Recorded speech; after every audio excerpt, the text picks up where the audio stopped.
Olá, meus amigos, este é o programa Crescendo em Cristo, aqui da Rádio CPT, a rádio que é uma boa companhia para você. Sou o pastor Davi, pastor aqui na comunidade Paz de Florianópolis, também na comunidade Luz de Garopaba, e é uma alegria muito grande estar outra vez com vocês aqui neste estudo bíblico sobre o capítulo 24 de Mateus hoje, né? Você pode entrar em contato conosco através do facebook.com/rádio da IELB, também no youtube.com/rádiocpt e também através do e-mail contato@radiocpt.com.br. E também tem o WhatsApp, que o número é 51993489360. E também temos o nosso podcast. Lá você pode fazer o download desse programa e ouvir quantas vezes você quiser.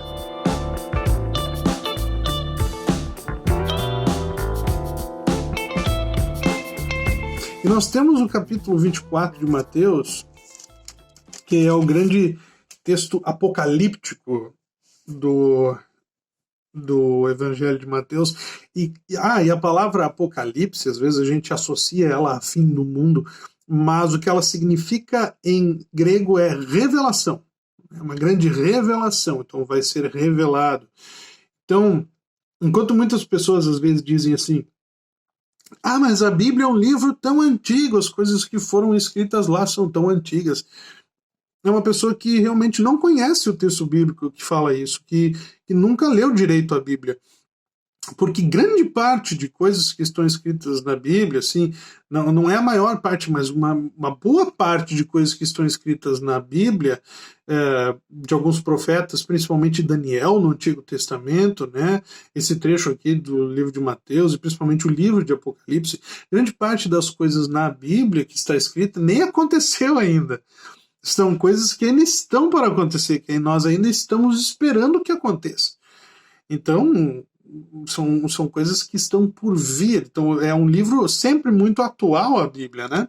E o capítulo 24 é o texto quando o próprio Deus, na pessoa de Cristo, fala sobre a revelação, fala sobre o fim dos tempos.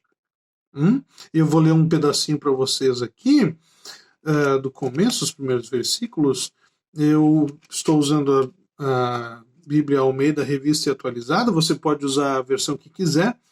Eu sempre digo que é bom a gente usar várias versões, né? Eu tenho várias Bíblias aqui em casa, em outros idiomas também.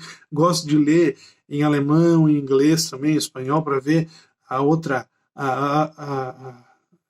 como os intérpretes viram o texto original e o que eles entenderam do que estava escrito lá.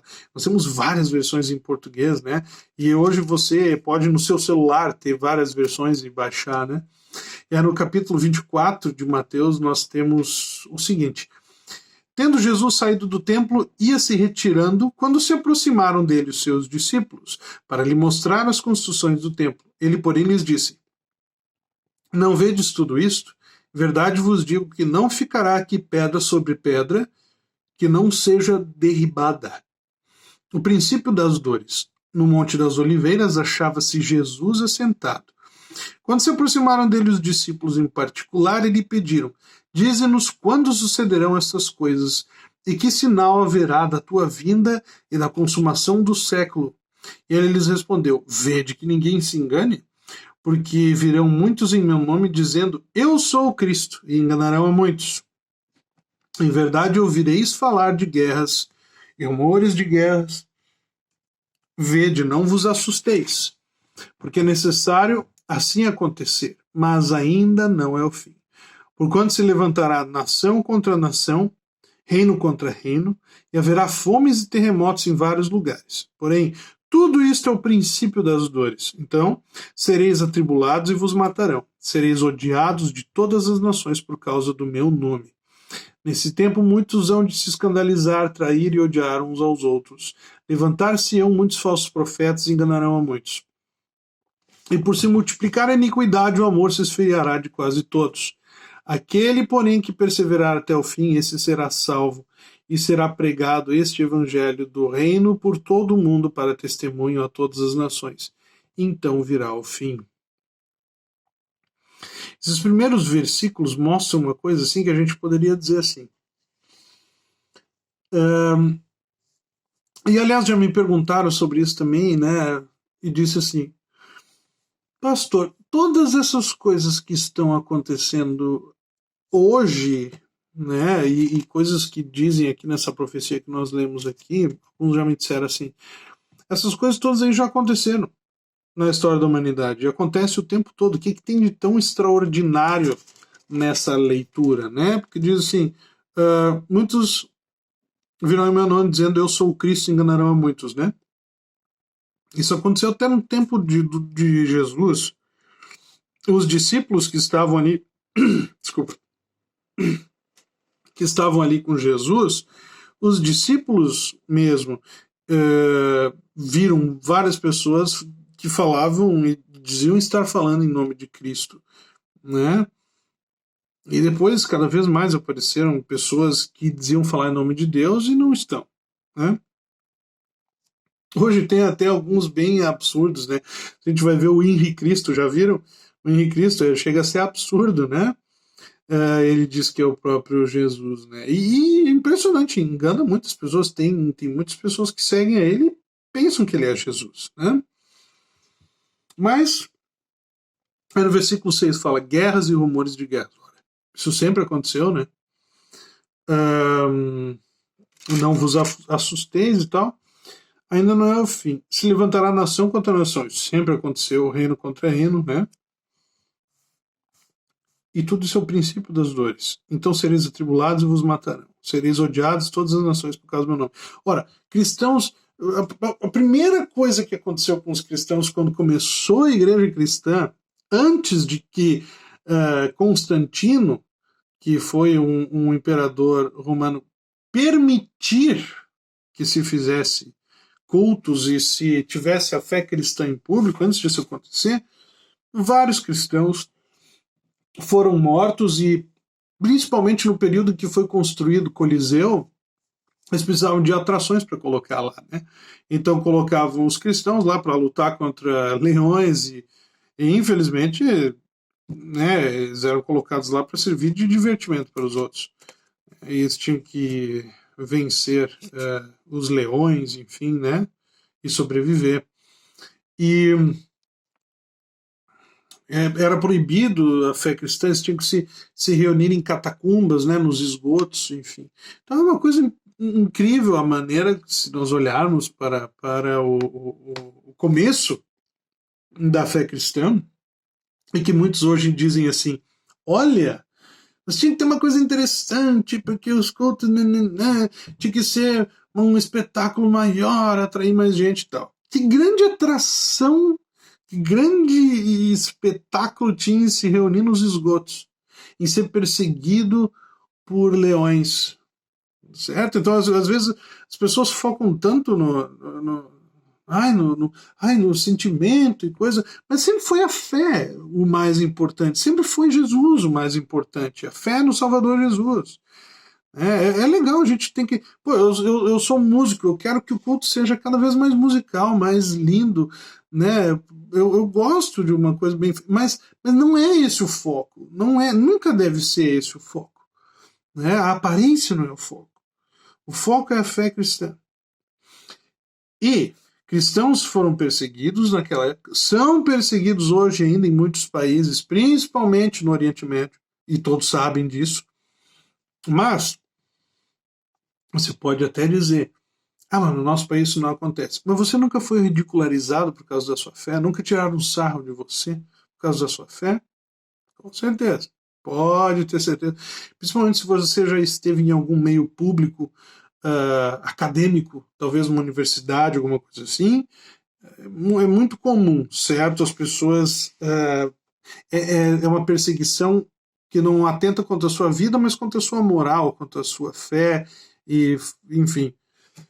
Mas, enfim, isso sempre aconteceu, ok? São coisas que sempre aconteceram. Só que, na verdade, o grande levantar-se-ão falsos profetas e tal, mas o versículo 12, que eu acho que é aquele marcante aqui, porque diz assim, E por se multiplicar a iniquidade, o amor se esfriará de quase todos. O amor se esfriará. O que será que é amor se esfriará? Porque a gente pode ver que o texto está trazendo um processo, na verdade, um processo de crescimento, um processo de aumento da falta de fé, um distanciamento do Salvador Jesus. O amor esfriando. E não este amor apenas, mas o amor entre as pessoas. E você pode ver que quanto mais a gente se envolve através de redes sociais e todas as coisas, mas na verdade a gente está distante, está cada vez mais distante. O que era para ser para aproximar, para facilitar, acaba no final das contas afastando as pessoas. E isso é um processo gradativo que vai aumentando. O amor esfriar, né? Também o conceito de amor vai mudando cada vez mais, certo? A forma como Deus pensou o amor já não é mais o que o ser humano pensa. Ou seja, é um processo de esfriamento, de distanciamento da fé, de distanciamento da vontade de Deus, de distorção daquelas coisas que Deus colocou para que fossem de certa forma. A gente pode aplicar isso em todos os aspectos da fé e da palavra de Deus. E nas relações interpessoais. E na relação com o próprio Deus. Então, o amor se esfriando mostra aqui no versículo 12 um processo gradativo. Então, todas as coisas já existiram. Guerras, perseguição, tudo já existiu, continua existindo. Falsos profetas e muitos. Mas é o aumento disso, certo? E provavelmente também junto com isso, a perda da sua liberdade ou a diminuição dela ou a ridicularização da sua fé cada vez mais, né? E também falsos profetas, a gente tem que cuidar muito de pessoas que aparecem se dizendo cristãs, né? Um dos maiores exemplos da era, digamos, moderna da humanidade foi, por exemplo, quando iniciou o nazismo na Alemanha, né? Quando o Partido Nacional Socialista Alemão, né, que é o Nazi é a sigla para isso, né? Uma das maiores inflações que tinha durante todos os tempos na Alemanha, né, que todo mundo morrendo de fome, e eles entraram e salvaram o país. E eles mudaram a situação da Alemanha de um jeito que o povo confiava neles para qualquer coisa, certo? A ponto de aparecer um cara que nem o Hitler e todo mundo seguir tudo que ele dizia, porque confiaram nele por causa que foram conquistados pelo que aconteceu antes. E eles diziam fazer a vontade de Deus, diziam-se cristãos e todas essas coisas, né? Tanto é que no começo as igrejas cristãs apoiavam os nazistas. Por quê? Porque eram levados pelo que tinha acontecido antes, mas eles não sabiam o que ia acontecer depois, certo? E o que aconteceu depois? Nós todos sabemos. Hitler e os aliados dele começaram a matar todos aqueles que não fossem arianos, não fossem da raça pura que eles diziam. Judeus, então, né, negros, enfim, foram mortos a granel, né? Tudo por causa desse maluco do Hitler e das outras pessoas. Mas no começo, claro, e aí depois a igreja cortou relações, né? Tanto é que apareceu um dos grandes líderes luteranos, né? Que foi um mártir chamado Dietrich Bonhoeffer, né, que foi morto por causa da sua fé e que lutou então contra as ideias do nazismo. Mas a gente pode ver, a gente tem que cuidar muito com pessoas que dizem que falam em nome de Deus e de repente abrem um precedente e as pessoas confiam nesses líderes e depois a gente pode dizer lobos em pele de cordeiro, né? Então a gente tem que ser muito cuidado. Falsos líderes, falsos profetas, falsos mestres, falsos pastores, né? Pessoas que aparecem por aí dizem que têm poderes para fazer várias e várias coisas, curas e milagres, né? E aí agora a gente está nesse meio do coronavírus porque não tem ninguém sendo curado, né? Então a gente tem que ficar atento a tudo isso. Aparece muito charlatão por aí. Sempre teve, mas tem cada vez mais. É isso que o texto bíblico está dizendo. Olha, vai aumentar isso aí. Prestem atenção, cuidem com as coisas que estão sendo ditas, não acreditem em tudo que disser para vocês, né? Especialmente agora tem muitos negócios de fake news. Vamos ficar atentos, é o que o texto bíblico está dizendo. Essa é a mensagem na prática para nós.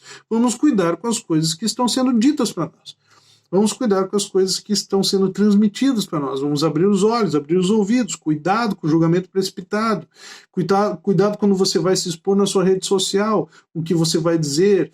Cuidado porque você pode dar um mau testemunho da sua fé, você pode ofender alguém, você pode, de repente, defender uma pessoa que depois vai mostrar que não tinha nada a ver com aquilo que estava dizendo e que, na verdade, é contra a fé, ou enfim, coisas que é preciso estar atento, porque isso vai aumentar cada vez mais. E nós estamos nesse contexto, certo?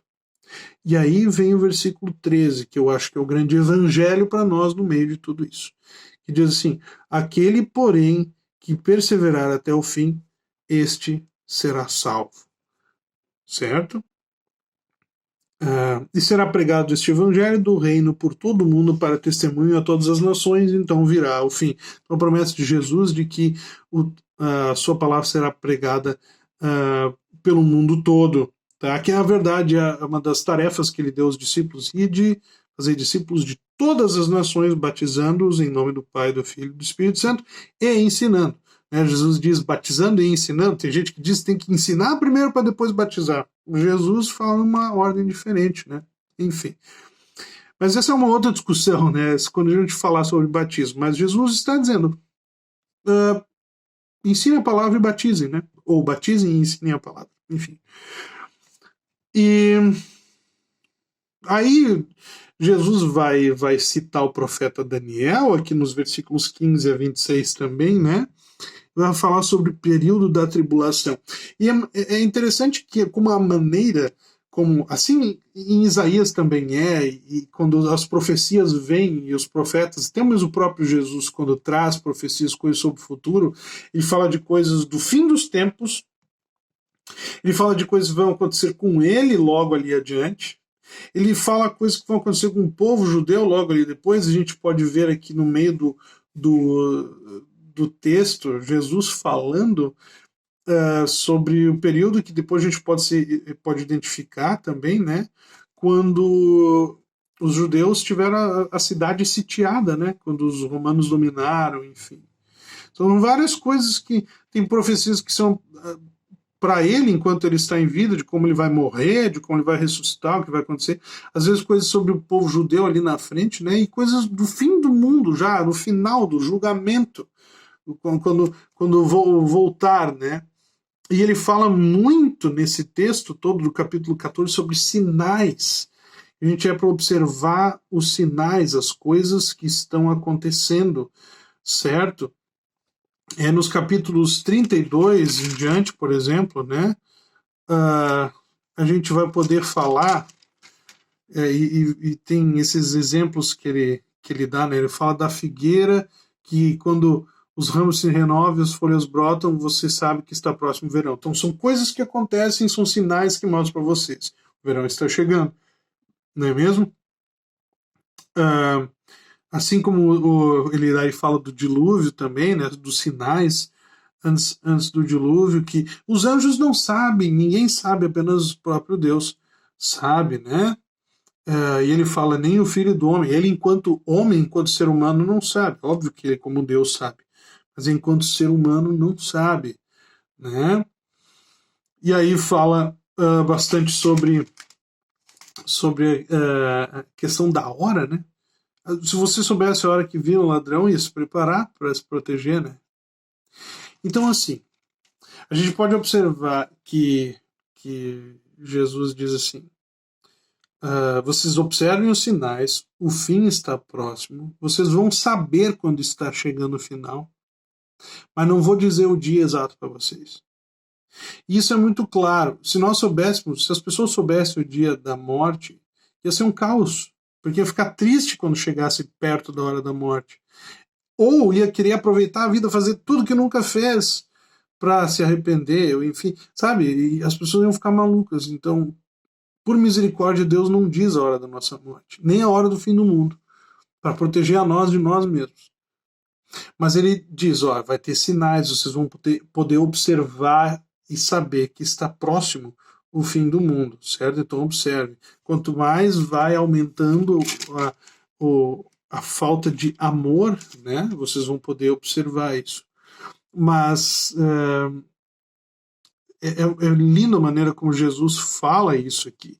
Eu quero encerrar lendo os versículos 29 a 31, que diz assim: logo em seguida a tribulação daqueles dias, o sol escurecerá, a lua não dará sua claridade, as estrelas cairão do firmamento e os poderes do céu serão abalados. Então aparecerá no céu o sinal do Filho do Homem. Todos os povos da terra se lamentarão e verão o Filho do Homem vindo sobre as nuvens do céu com poder e muita glória. E ele enviará os seus anjos com grande clangor de trombeta, os quais reunirão os seus escolhidos dos quatro ventos de uma extremidade à outra dos céus. E esse é um versículo que nos deixa em paz, sabendo que pela fé, não importa quando seja o fim. Quando vier, estaremos pela fé prontos, pela fé no Salvador Jesus. Então nós vamos ver os sinais, nós vamos saber, estamos sabendo e podemos perceber, está cada vez mais perto. Vai ser quando? Daqui a uma semana? Daqui a 10 minutos? Daqui a 100 anos? A gente não sabe.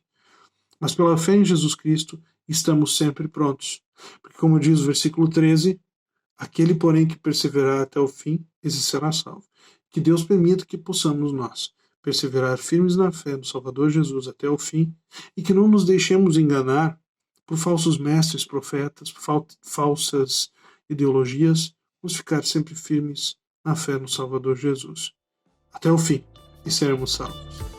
Este foi o nosso programa de hoje sobre o capítulo 24 de Mateus.